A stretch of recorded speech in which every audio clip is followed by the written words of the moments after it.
چلیے بسم اللہ الرحمن الرحیم۔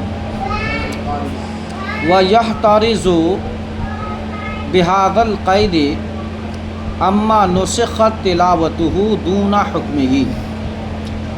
یہاں پر مصاحف میں مکتوب ہے کہ جو قید ہے اس قید سے ان آیتوں کو نکال دیا جن کی تلاوت منسوخ ہو گئی ہے لیکن حکم منسوخ نہیں ہے۔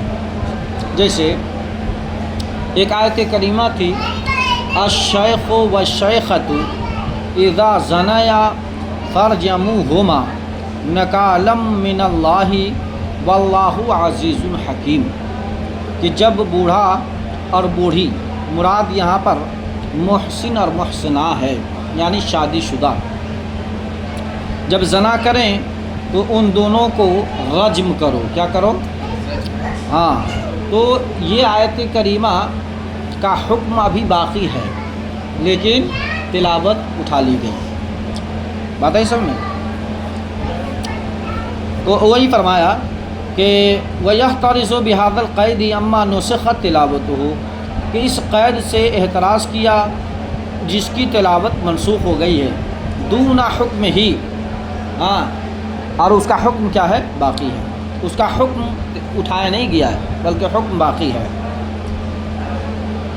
کا قول ہی تعالی، جیسے کہ اللہ رب العزت کا قول ہے الشیخ والشیخۃ اذا زنیا فرجموہما نکالا من اللہ واللہ عزیز حکیم، کہ جب بوڑھا بوڑھی زنا کر بیٹھیں تو ان دونوں کو رجم کرو، یہ اللہ کی طرف سے نکال ہے اور اللہ بڑا ہی غالب، عزیز اور غالب حکمت والا ہے۔ پھر اسی سے اعتراض کیا ہے یہ قید لا کر وعن قراءت ابی، ٹھیک ہے، اور حضرت عبداللہ ابن ابی کی جو قرات ہے اس سے بھی اعتراض کیا۔ یعنی حضرت عبداللہ ابن ابی کی قرات کیا ہے؟ جب رمضان کا مہینہ آئے تو اللہ نے فرمایا کہ روزہ رکھو۔ کیا کرو؟ روزہ رکھو۔ من شہد منکم الشہر فلیصمہ، ٹھیک ہے، کہ جب بھی رمضان کا مہینہ پالے تو وہ روزہ رکھے، ٹھیک ہے۔ اس کے بعد فرمایا کہ اگر کوئی بیمار پڑ جائے من کانا مریضا او علی سفر فعدۃ من ایام اخر، تو یہ ایام اخر والی اس کے بعد متتابعات نہیں ہے۔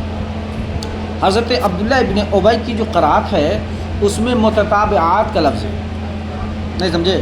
یعنی اللہ فرماتا ہے کہ جو بھی رمضان کا مہینہ پالے وہ کیا کرے؟ روزہ رکھے، لیکن اگر کوئی مریض ہے اور کوئی اگر سفر پہ ہے تو اس کے لیے کیا ہے؟ عدت، دوسرا مہینہ ہے، دوسرے دن ہے، فعدتہ ایام اخر، تو دوسرا مہینہ، یعنی دوسرے مہینے میں وہ چاہے تو اس کی قضا کر لے، ٹھیک ہے، لیکن وہ قضا میں متتابعات کا لفظ نہیں ہے، یعنی پے در پے روزہ رکھنا۔ مان لیجئے ہم 10 دن سفر میں تھے یا ہم 10 دن بیمار تھے، تو اب ایک مہینے میں ایک روزہ، دوسرے مہینے میں دوسرا روزہ، 12 مہینے ہوتے ہیں، 2 مہینہ چھوڑ دیجئے، 10 مہینے میں اگر ایک ایک روزہ رکھیں گے تو 10 ہو جائیں گے، 10 مکمل ہو جائیں گے نا۔ تو یہ عام قرات ہے بروایت حفص امام عاصم کی، جس میں متتابعات کی قید نہیں ہے، لیکن حضرت عبداللہ ابن ابی کی جو ایک قرات ہے اس آیت کریمہ کے تعلق سے تو اس میں متتابعات کی قید ہے، یعنی وہ جو روایت کر رہے ہیں اس میں ہے متتابعات کا لفظ کہ پے در پے رکھنا ہے۔ اگر 10 ہو گیا، 10 روزہ قضا ہو گیا تو اس کو جب قضا کریں یعنی ادا کریں گے تو کیا کریں گے؟ لگاتار رکھیں گے، سمجھ گئے نا؟ تو یہ قرات کیا ہے؟ قرات شاذہ کہلاتی ہے۔ کیا کہلاتی ہے؟ قرات شاذہ۔ بات سمجھے نا کہ یہ چیز آپ کو قرآن میں نہیں ملے گا۔ جو ہمارے تک جو رسم الخط ہے وہ رسم عثمانی ہے۔ کون ہے؟ رسم عثمانی ہے، اور رسم عثمانی جو ہم تک ابھی پہنچی ہے وہ روایت حفص امام عاصم کی قرات ہے، اور امام عاصم کی قرات میں متتابعات کا لفظ نہیں ہے۔ بات آئی سمجھ میں جو بتانا چاہ رہے ہیں؟ ہاں، ٹھیک ہے۔ تو کہا کہ دیکھو جی، یہاں جو قید لگایا ہے اس قید سے اعتراض کیا ہے حضرت عبداللہ ابن مسعود کی قرات سے، وَنَحْوُهُ، اور اس کے مثل، مما لم یکتب فی المصاحف السبعہ، اور اس سے ان جیسے اس سے بھی کہ جو مصاحف سبعہ میں لکھے ہوئے نہیں ہیں، نہیں سمجھے؟ یعنی جو 7 قرات ہے ان 7 قرات کے علاوہ جو 8ویں قرات ہے، 9ویں قرات ہے، 10ویں قرات ہے، یہ سب کیا ہے؟ قرات شاذہ اور نادرہ ہے۔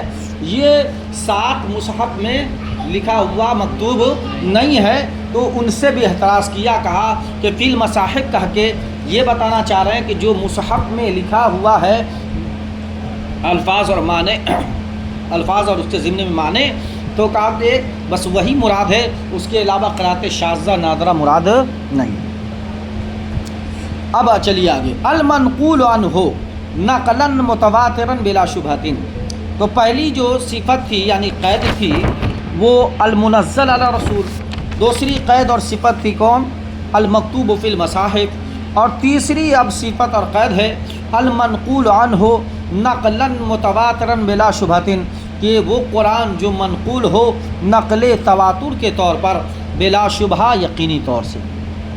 وہ قرآن عظیم جو میرے نبی کے سینہ اقدس پر اترا، اسی قرآن کو مصاحف میں مکتوب کر دیا گیا، جمع کر دیا گیا، اور وہی قرآن جو حضور کے زمانے میں تھا نقل در نقل ہوتے ہوئے وہ قرآن ہم تک پہنچا۔ تو یہ کیا ہے؟ نقل تواتر ہے۔ کیا ہے؟